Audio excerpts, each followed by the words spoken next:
গল্প শুনতে চাও তো? চাও? আমরা ছোট থেকেই গল্প শুনতে ভালোবাসি। তাহলে তো গল্প আর আড্ডা শেলির সাথে চ্যানেলটিকে সাবস্ক্রাইব করতেই হবে। করে দিয়েছো তো সাবস্ক্রাইব?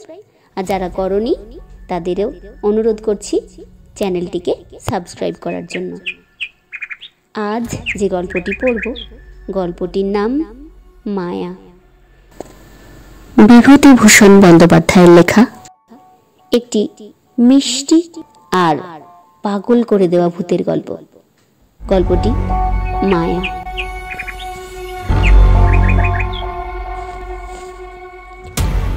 2 বছর আগের কথা বলি। এখনো অল্প অল্প যেন মনে পড়ে। সব ভুল হয়ে যায়। কি করে এলাম এখানে? বগুলা থেকে রাস্তা চলে গেল সিঁদরানির দিকে। চলি সেই রাস্তা ধরে। রাধুনী বামুনের চাকরিটুকু ছিল অনেক দিনের, আজ তা গেল।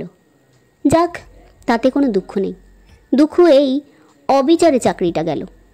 ঘি চুরি আমি করিনি, কে করেছে আমি জানিও না, অথচ বাবুদের বিচারে আমি দোষী সাব্যস্ত হলাম। শান্তিপাড়া সর্ষে বেজের ডাঙা পার হতে বেলা দুপুর হয়ে গেল। খিদেও বেশ পেয়েছে। জোয়ান বয়স, হাতে সামান্য কিছু পয়সা থাকলেও খাবার দোকান এই পর্যন্ত এইসব অজপাড়াগায় চোখে পড়ল না। রাস্তার এক জায়গায় ভারী চমৎকার একটা পুকুর। স্নান করতে আমি চিরকালই ভালোবাসি। পুকুরের ভাঙা ঘাটে কাপড় রেখে জলে নামলাম। জলে অনেক পানা শ্যাওলা, সেগুলো সরিয়ে পরিষ্কার জলে প্রাণ ভরে ডুব দিলাম। বৈশাখের শেষ, গরমও বেশ পড়েছে। স্নান করে সত্যিই ভারী তৃপ্তি হলো। পুকুরের ধারে একটা তেঁতুল গাছের ডালে ভিজে কাপড় রোদে দিলাম। শরীর ঠান্ডা হলো, কিন্তু পেট সমানে জ্বলছে। এই সময় কোনো বনের ফলও নেই, চোখে তো পড়ে না যেদিকে যাই। এমন সময় একজন বুড়ো পুকুরটাতে নাইতে আসতে দেখা গেল। আমাকে দেখে বললে, বাড়ি কোথায়? আমি বললাম, আমি গরিব ব্রাহ্মণ, চাকরি খুঁজে বেড়াচ্ছি। আপাতত বড্ড খিদে পেয়েছে, খাবো কোথায়? আপনি কি সন্ধান দিতে পারেন? বুড়ো লোকটি বললে, রোসো নি, সব ঠিক করে দিচ্ছি। স্নান সেরে উঠে লোকটি আমাকে সঙ্গে নিয়ে গ্রামের মধ্যে ঢুকে জঙ্গলে ঘেরা একটা পুরনো বাড়িতে ঢুকলো। বললে, আমার নাম নিবারণ চক্রবর্তী। এই বাড়ি আমার, কিন্তু আমি এখানে থাকি নে। কলকাতায় আমার ছেলেরা ব্যবসা করে, শ্যামবাজারে ওদের বাসা। এত বড় বাড়ি পড়ে আছে, আর সেখানে মাত্র 3খানা ঘরে আমরা থাকি। কি কষ্ট বলো দেখি। আমি মাসে মাসে একবার করে আসি, বাড়ি দেখাশোনা করি। ছেলেমেয়েরা ম্যালেরিয়ার ভয়ে আসতে চায় না। মস্ত বড় বাগান আছে বাড়ির পিছনে, তাতে সব রকম ফলের গাছ আছে। 12 ভূতে খায়। তুমি এখানে থাকবে? বললাম, থাকতে পারি। কি কাজ করতে? রাঁধুনির কাজ। যে কদিন এখানে আছি সেই কদিন এখানে রাঁধো, দুজনে মিলে খাই। বুঝলে? খুব ভালো কথা। আমি রাজি হয়ে যেতে লোকটা হঠাৎ যেন ভারী খুশি হলো। আমার খাওয়ার ব্যবস্থা করে দিল তক্ষুনি। খাওয়া দাওয়ার পরে আমাকে একটা পুরনো মাদুর আর একটা মোটা তাকিয়া বালিশ দিয়ে বললে, নাও বিশ্রাম করো দেখি বাছা। পথ হেঁটে বড্ড ক্লান্ত হয়ে পড়েছিলাম। ঘুম থেকে যখন উঠলাম বেলা তখন শেষ। রাঙা রোদ, বড় বড় গাছপালার উঁচু ডালে। এরই মধ্যে বাড়ির পেছনের জঙ্গলে শিয়ালের ডাক শুরু হলো। আমি বাড়ির বাইরে গিয়ে এদিক ওদিক খানিকটা ঘুরে বেড়ালাম। যেদিকে যাই সেদিকেই পুরনো আম, কাঁঠালের বন আর জঙ্গল। কোনো লোকের বাড়ি নজরে পড়ল না। জঙ্গলের মধ্যে এক জায়গায় কেবল একটা ভাঙা মন্দির দেখতে পেলাম। তার মধ্যে উঁকি মেরে দেখি শুধু চামচিকের আড্ডা। ফিরে এসে দেখি বুড়ো নিবারণ চক্রবর্তী বসে তামাক খাচ্ছে। আমায় বললে, চা করতে জানো? একটু চা করো তো দেখি। চিড়ে ভাজো, তেল নুন মেখে কাঁচা লঙ্কা দিয়ে খাওয়া যাবে। সন্ধ্যের পর বললে, ভাত চড়িয়ে দাও, সরু আতপ আছে, গাওয়া ঘি আছে, আলু ভাতে আর ভাত, ব্যাস। যে আজ্ঞে। তোমার জন্যে ঝিঙের একটা তরকারি করে নিও, ঝিঙে আছে রান্নাঘরের পেছনে। আলো হাতে নিয়ে তুলে আনো এই বেলা। ও আর একটা কথা, রান্নাঘরে সবসময় আলো জ্বেলে রেখো। তা তো রাখতেই হবে, অন্ধকারে কি রান্না করা যায়? হ্যাঁ তাই বলছি। মস্ত বড় বাড়ি, ওপরে নিচে বোধহয় 14-15খানা ঘর হবে। এছাড়া টানা বারান্দা, 2-4খানা ছাড়া অন্য সব ঘরে তালা দেওয়া। রান্নাঘরের সামনে মস্ত বড় একটা লম্বা রোয়াক, রকের ওই মাথায় 4-5টা নারকোল গাছ আর একটা বাতাবি লেবুর গাছ। ঝিঙে তুলতে হলে এই লম্বা রকের ওই মাথায় গিয়ে আমায় উঠোনে নামতে হবে, তারপর ঘুরে রান্নাঘরের পেছন দিকে যেতে হবে। তখনও সম্পূর্ণ অন্ধকার হয়নি, আলোর দরকার নেই ভেবে আমি এমনিই শুধু হাতে ঝিঙে তুলতে গেলাম।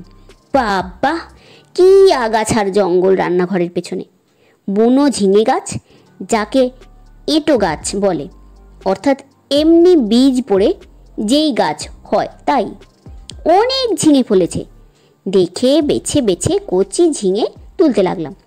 হঠাৎ আমার চোখে পড়ল একটি বউ মতন কি একজন মেয়ে ছেলে আমার সামনাসামনি হাত 10 দূরে ঝোপের মধ্যে নিচু হয়ে আধঘোমটা দিয়ে আমারই মতন ঝিঙে তুলছে।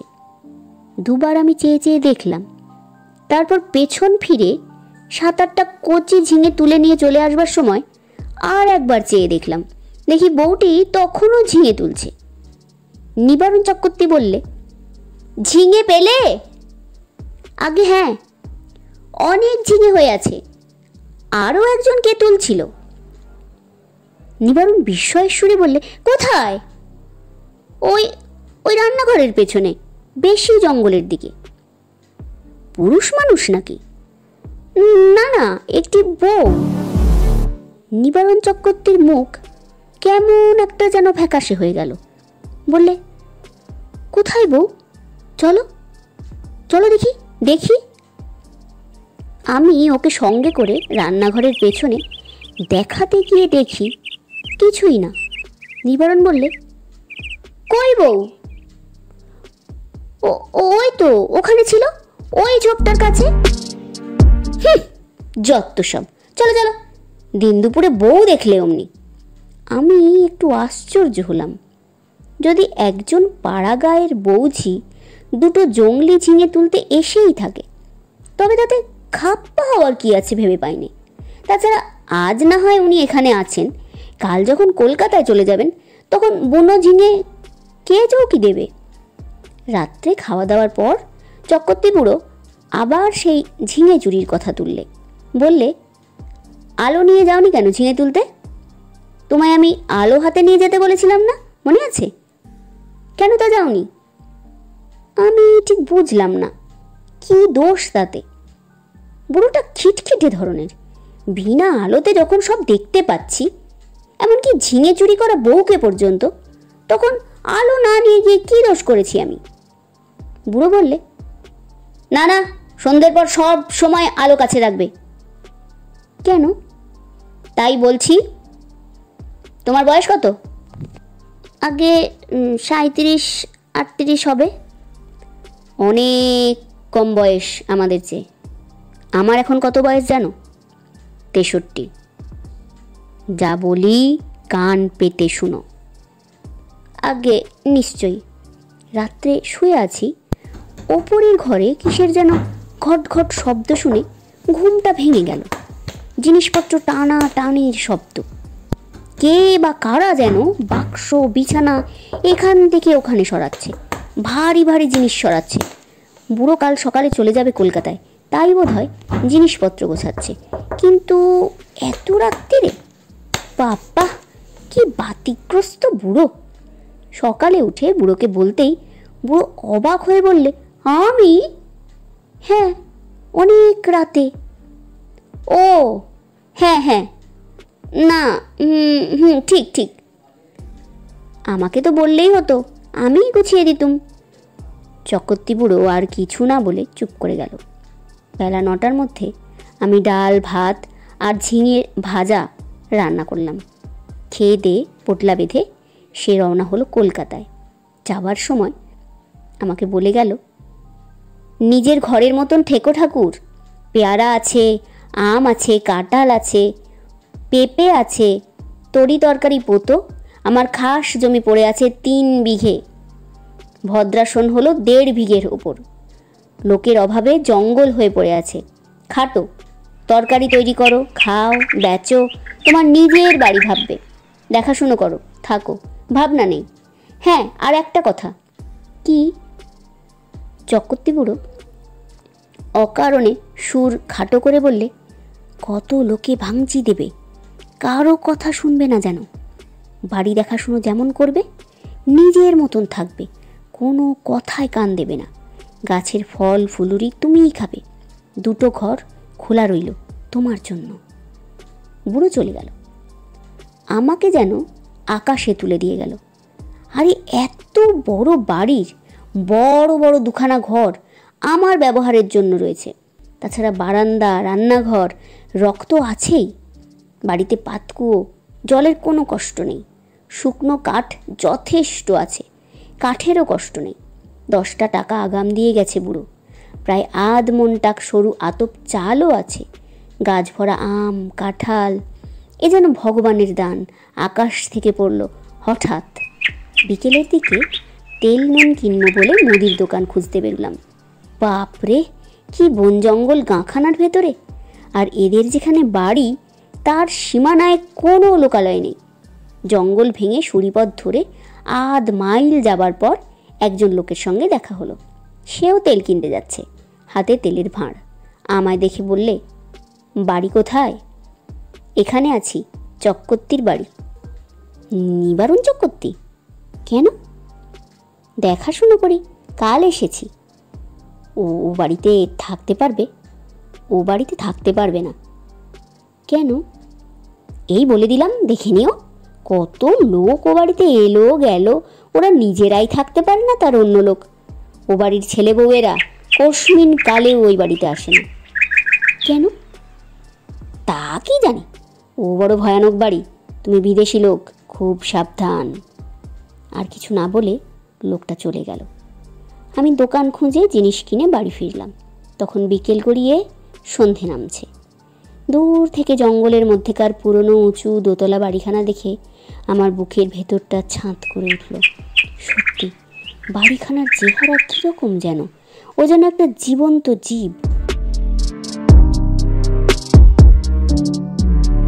আমার মতন ক্ষুদ্র লোককে যেন গিলে খেয়ে ফেলবার জন্য হাত বাড়িয়ে এগিয়ে আসছে। অমন্তর ওর চেহারা কেন? কিছু না, লোকটা আমার মন খারাপ করার জন্য দায়ী। আমি যখন তেল নুন কিনতে যাই তখন আমার মনে দিব্যি ফুর্তি ছিল। হঠাৎ এমন হওয়ার কারণ হচ্ছে ওই লোকটার ভয় দেখানো কথাবার্তা। গায়ে পড়ে অত হিত করবার কি দরকার ছিল বাপু তোমার? চক্রবর্তী বুড়ো তো বলেই গিয়েছে, কত লোক কত কথা বলবে, কারো কথায় কান দিও না। কিছু না, গাছপালার ফল ফুলুরি গায়ের লোক চুরি করে খায় কি না? বাড়িতে একজন পাহারাদার বসালে লুটপাট করে খাওয়ার ব্যাঘাত হয়, সেই জন্যেই হয়তো ভয় দেখানো। যেমন এই বউটি কাল সন্ধেবেলা ঝিঙে চুরি করছিল। অনেক দিন এমন আরামে থাকিনি। বিনা খাটনিতে পয়সা রোজগারের এমন সুযোগ জীবনে কখনো ঘটেনি। নিজের জন্য শুধু 2টো রান্না, মিটে গেল কাজ। সকাল সকাল রান্না সেরে নিয়ে নিচের বড় রকে বসে আপন মনে গান গাইতে লাগলাম।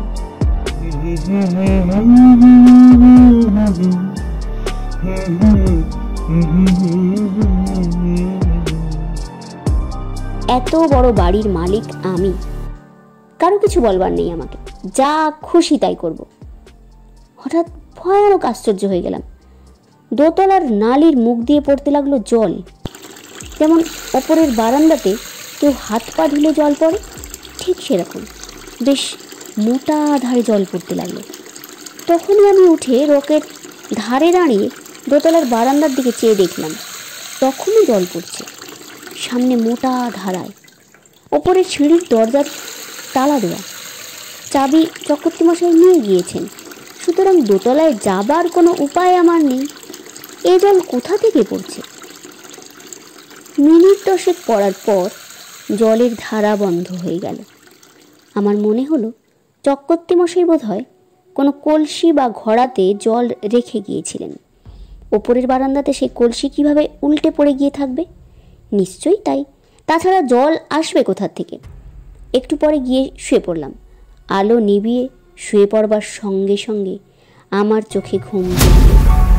অনেক রাত্রে একবার ঘুম ভেঙে গেল। জানলা দিয়ে সুন্দর জ্যোৎস্না এসে পড়েছে বিছানায়।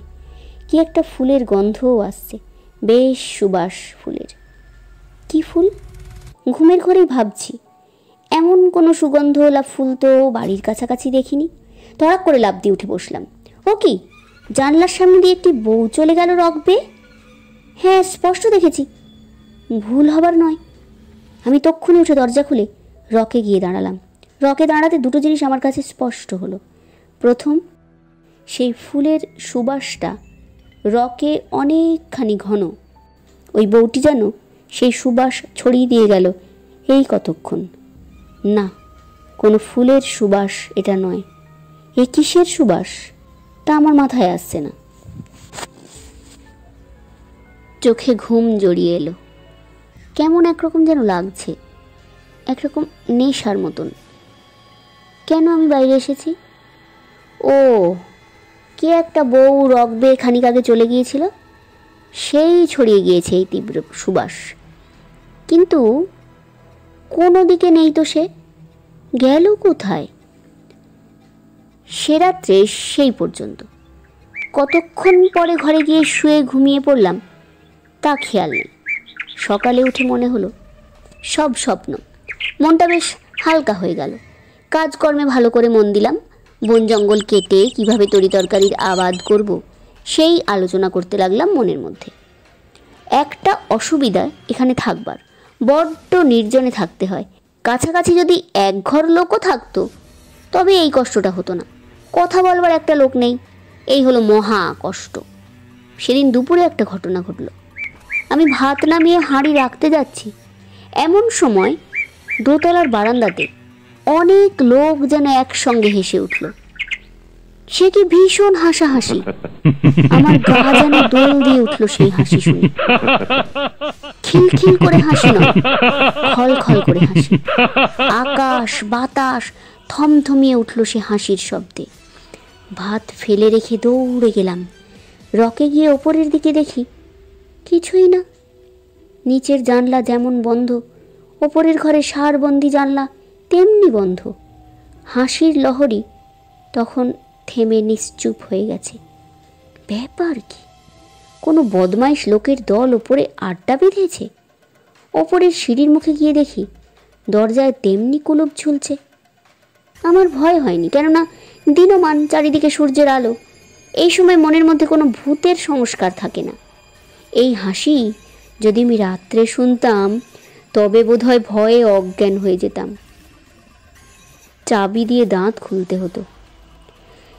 রান্নাঘরে ফিরে এসে ভাতের ফ্যান গেলে ঝিঙের তরকারি চাপিয়ে দিই। প্রচুর ঝিঙে জঙ্গলে ফলেছে, যত ইচ্ছে তুলে নিয়ে যাও। আমারই বাড়ি, আমারই ঝিঙে লতা, মালিক হওয়ারে এক মাদকতা আলাদা। তা কাল থেকে বুঝছি, আমার মতন গরিব বামুনের জীবনে এমন জিনিস এই প্রথম। কান পেতে রইলাম ওপরের ঘরের কোনো শব্দ আসে কিনা শোনবার জন্য। ছুঁচ পড়বার শব্দও পেলাম না। খেয়ে দিয়ে নিজের মনে বিছানায় গিয়ে শুয়ে ঘুমিয়ে পড়েছি। ঘুমের ঘোরে শুনছি ঘরের মধ্যে অনেক লোক কথাবার্তা বলছে, হাসছে। ঘুমের মধ্যেও আমি ওদের কথাবার্তা যেন শুনতে পাচ্ছি। যেমন কোনো বিয়ে বাড়িতে ঘর ভর্তি লোকের মধ্যে ঘুমিয়ে পড়লে লোকজনের গলার শব্দ ঘুমের মধ্যেও পাওয়া যায়। হয়তো সবটাই আমার মনের ভুল। মনের সেই যে ভাব হয়েছিল হাসি শুনে, হয়তো এটা তারই ফল। এরপর 9 দিন আর কোনো কিচ্ছু ঘটেনি। মানুষের মনের অভ্যেস, অপ্রীতিকর জিনিসগুলো তাড়াতাড়ি দিব্যি ভুলে যেতে চায়, পারেও ভুলে যেতে। আমি নিজের মনকে বোঝালুম ওসব কিচ্ছু না। কি শুনতে কি শুনেছি? বউ দেখা চোখের ভুল, হাসি শোনাও কানের ভুল, সব ভুল। এই 9 দিনে আমার শরীর বেশ সেরে উঠল। খাই দাই আর শুধু ঘুমোই, কাজকর্ম তো কিচ্ছু নেই। কেমন একরকমের কুঁড়েমিতে পেয়ে বসেছে আমাকে। আমি সাধারণত খুব খাটিয়ে লোক, শুয়ে বসে থাকতে ভালোবাসিনি, কিন্তু অনেক দিন ধরে অতিরিক্ত খাটুনির ফলে কেমন এক রকমের অবসাদ এসে গিয়েছে, শুধুই আরাম করতে ইচ্ছা হয়। নীরেন, শাবল, কুড়ুল সব মজুদ আছে ঘরে। ঘরের কোণে একটা হাত করা তো আছে। অল্পক্ষণ মাত্র কাজ করেছি, আধ ঘন্টাও হবে না। হঠাৎ দেখি সেই বউটি ঝিঙে তুলতে এসেছে। নিচু হয়ে ঝোপের মধ্যে ঝিঙে তুলছে। সঙ্গে সঙ্গে দোতলার ঘরগুলোর মধ্যে এক মহা কলরব উপস্থিত হলো। অনেকগুলো লোক, আন্দাজ জনা 50 একসঙ্গে যেন হৈ হৈ করে উঠল। সব দরজা জানলা যেন একটা ঝড়ের ঝাপটা লেগে একসঙ্গে খুলে গেল। বন কাটা ফেলে আমি ওপর দিকে চেয়ে দেখলাম। সামনের রকে এসে দাঁড়ালাম। কই, একটা দরজা জানলা কপাটও খোলেনি দোতলায়, যেমন তেমনই আছে। ব্যাপার কি? বাড়িটার মৃগী রোগ আছে নাকি? মাঝে মাঝে এমন বিরাট চিৎকার করে ওঠে কেন? এবার তো ভুল হবার কথা নয়। সম্পূর্ণ সুস্থ মনে কাজ করতে করতে এই চিৎকার আমি শুনেছি এই মাত্র। এখন আবার চারিদিক নিস্তব্ধ, নিঃশব্দ, কোনো দিকে কোনো শব্দ নেই। সেই বউটি আবার ঝিঙে তুলতে এসেছে এই গোলমালের মধ্যে। দৌড়ে গেলাম রান্নাঘরের পেছনে, সেখানেও কেউ নেই। সেদিন রাত্রে একটা ঘটনা ঘটল, ভারী মজার ঘটনা বটে। খেয়ে দিয়ে সবে শুয়েছি, সামান্য তন্দা এসেছে। এমন সময় কিসের শব্দে তন্দা ছুটে গেল। চেয়ে দেখি আমার বিছানার চারিপাশে অনেক লোক জড়ো হয়ে রয়েছে। তাদের সবারই মাথায় লাল পাগড়ি, হাতে ছোট ছোট লাঠি। আশ্চর্যের বিষয়, সকলেরই মুখ দেখতে এক রকম। একই লোক, যেন 50টি হয়েছে। এরকম মনে হয় প্রথমবার। বহু আরশিতে যেন একটা মুখই দেখছি। কে যেন বলে উঠল, আমাদের মধ্যে আজ কে যেন এসেছে? একজন তার উত্তর দিলে, এখানে একজন পৃথিবীর লোকের বাড়ি আছে অনেক দিন থেকে। আমি দেখিনি বাড়িটা, তবে শুনেছি। যারা দেখতে জানে তারা বলে সেই বাড়ির মধ্যে একটা লোক রয়েছে। সব মিথ্যে। কোথায় বাড়ি? আমরা কেউ দেখিনি, তবে এসো আমরা নাচ আরম্ভ করি। বাপ রে বাপ, কথায় বলে ভূতের নৃত্য। শুনেই এসেছিলাম এতদিন, এবার স্বচক্ষে দেখলাম। সে কি কাণ্ড! অতগুলো লোক একসঙ্গে লাঠি বাজিয়ে এক তাণ্ডব নৃত্য শুরু করে দিল। আমার দেহের মধ্যে দিয়ে কতবার যে এলো গেল, তার সঙ্গে সঙ্গে বিকট চিৎকার, হল্লা। আমার বিছানার বা আমার কোনো অংশ তারা স্পর্শ করল না।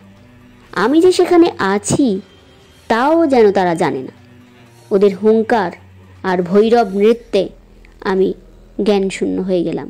যখন জ্ঞান এলো, তখন শেষ রাত্রের জ্যোৎস্না খোলা জানলা দিয়ে এসে বিছানায় পড়েছে। সেই ফুলের অতি মৃদু সুবাস, ঘরের ঠান্ডা বাতাসে আমি আধ অচেতনভাবে জানলার বাইরে জ্যোৎস্নামা গাছপালার দিকে চেয়ে রইলাম। কতক্ষণ পরে জানি না, ভোর হয়ে গেল। বিছানা ছেড়ে উঠে দেখি ঘুমের কোনো ব্যাঘাত হয়নি। সুনিদ্রা হলে শরীর যেমন ঝরঝরে আর সুস্থ হয়, তেমনই বোধ করছি। তবে সে ভূতের নাচ কে দেখেছিল? সে নাচ কি তবে ভুল? খেয়ে দেয়ে পরম আরামে শুয়ে ঘুমিয়ে পড়ে স্বপ্ন দেখেছি? তাই যদি হয়, তবে এই শেষ রাত্রের ঠান্ডা বাতাসে যে ফুলের সুবাস পেয়েছি, তা কোথা থেকে এলো? সেই বউটি যখন চলাফেরা করে, আমি তখন অমন সুবাস বাতাসে পাই। সুবাসটা ভুল হতে পারে না। এখনও সেই গন্ধটা আমার নাকে লেগে রয়েছে। কোনো অজানা বন ফুলের সুবাস হয়তো। তাই হবে। তেল কিনতে গিয়েছি দোকানে। দোকানি বললে, কীরকম আছো? বলি, কিছু দেখছো টেকছো নাকি? না। শুনছো কিছু? না। তুমি দেখছি সাধু লোক, টুকটাক জানো নাকি ভূতের মন্তর? তেল দাও, চলে যাই। আচ্ছা, একটা মেয়েকে ওখানে কোনো দিন দেখনি? বউ মতো, কোনো গন্ধ পাওনি? কিসের গন্ধ? কোনো ফুলের সুগন্ধ? না। খুব বেঁচে গিয়েছো তুমি। তোমার আগে যারা ওখানে থাকতো তারা সবাই একটি বউকে দেখতো ওখানে প্রায়। এমন হতো শেষে ও বাড়ি ছেড়ে তারা নড়তে চাইতো না। তারপর রোগা হয়ে দিন দিন শুকিয়ে শেষ পর্যন্ত মারা যেত। দুটি লোকের এরকম হয়েছে এই পর্যন্ত। বাড়িতে ভূতের আড্ডা। ভূতে লোককে পাগল করে দেয়, তাদের কাণ্ডজ্ঞান থাকে না।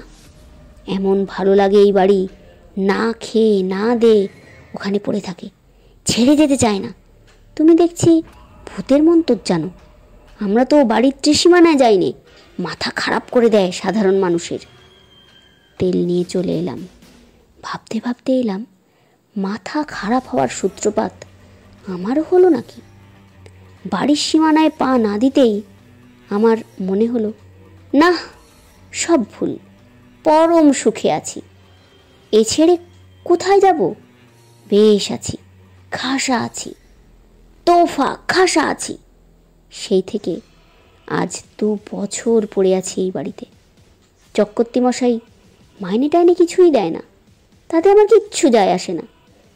বাড়ি দেখাশুনো করি, বেগুন কলা বেচি, দিন রাত ওদের নৃত্য দেখি, ওদের মধ্যেই বাস করি, এক পা যাইনি বাড়ি ছেড়ে। আজকের গল্পের নাম মায়া। রাধে রাধে।